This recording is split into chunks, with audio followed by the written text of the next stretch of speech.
Myopathy. Myopathy అంటే మయో అంటే muscle, పతి అంటే జబ్బు, కండరాలకు వచ్చేటువంటి జబ్బులు. ఇది బ్రాడ్ టర్మ్. దీంట్లో రకరకాల కారణాలు ఉంటాయి. కొన్ని రకాల జబ్బులు ముఖ్యంగా మస్కులర్ డిస్ట్రోఫీస్ అంటారు. డూషియన్ మస్కులర్ డిస్ట్రోఫీ, బెకర్స్ మస్కులర్ డిస్ట్రోఫీ. ఇవి ముఖ్యంగా అబ్బాయిలలో చిన్నపిల్లల్లో వస్తాయి. వాళ్ళు క్రమక్రమంగా నడవడం ఇబ్బంది అవ్వడము, రాను రాను వీల్ చైర్ బౌండ్ అయిపోవడము, కండ క్షీణించిపోవడం వల్ల నేల నుంచి లేవడం కష్టము, నడవడం కష్టము, మెట్లెక్కడం కష్టం అవ్వడం జరుగుతాయి. ఈ లింబ్ గర్డిల్ మస్కులర్ డిస్ట్రోఫీస్ అంటారు కొన్ని.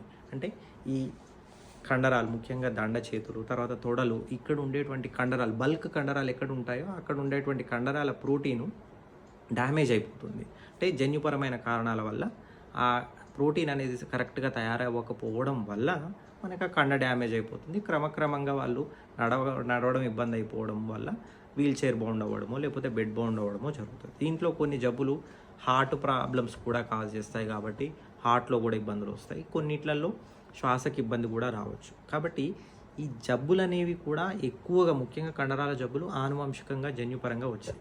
ఇవి కాకుండా కొన్ని ఆటో ఇమ్యూన్ కారణాల వల్ల వస్తాయి. ఇన్ఫ్లమేటరీ మయోపతీస్ అంటారు. వీళ్ళ లోపల విపరీతమైన పెయిన్స్, జాయింట్ పెయిన్స్, కండ నొప్పులు, మనం పని చేయాలంటే అలసిపోవడము, ర్యాష్ రావడము, తర్వాత శ్వాసకి ఇబ్బంది రావడం, పొడి దగ్గు రావడం, ఇవన్నీ కూడా ఈ ఇన్ఫ్లమేటరీ మయోపతి యొక్క లక్షణాలు. సో ఇవి ఏ పేషెంట్ అయినా కూడా కండరాల నొప్పులతోనో కండరాల వీక్నెస్తో కనుక ప్రజెంట్ అయితే న్యూరలాజికల్గా మేము చూసేది ఏంటంటే అది కండరాల జబ్బా నరాల జబ్బా. ఫస్ట్ కండరాల జబ్బు అయితే దానికి వాడే ట్రీట్మెంట్ వేరు, నరాల జబ్బు అయితే దానికి ఇచ్చే ట్రీట్మెంట్ వేరు, దానికి చేసే పరీక్షలు వేరు. సో ఇవి ఎర్లీగా గుర్తిస్తే బెటర్గా ఉంటుంది.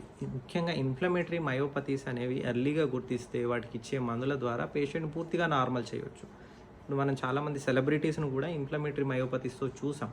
వాళ్ళు బెటర్గా అయ్యి నార్మల్గా మళ్ళీ వాళ్ళు షూటింగ్ చేసుకుంటూ సినిమాలు కూడా చేస్తున్నారు. ఎలా పాసిబుల్ అంటే వాళ్ళు ఎర్లీగా రికగ్నైజ్ చేయగలిగారు కాబట్టి ఎర్లీగా ట్రీట్మెంట్ తీసుకుంటున్నారు. సో ఎర్లీగా రికవరీ ఉంటుంది. కాబట్టి ఈ కండరాల సిమ్టమ్స్ ఉంటే మాత్రం నెగ్లెక్ట్ చేయొద్దు.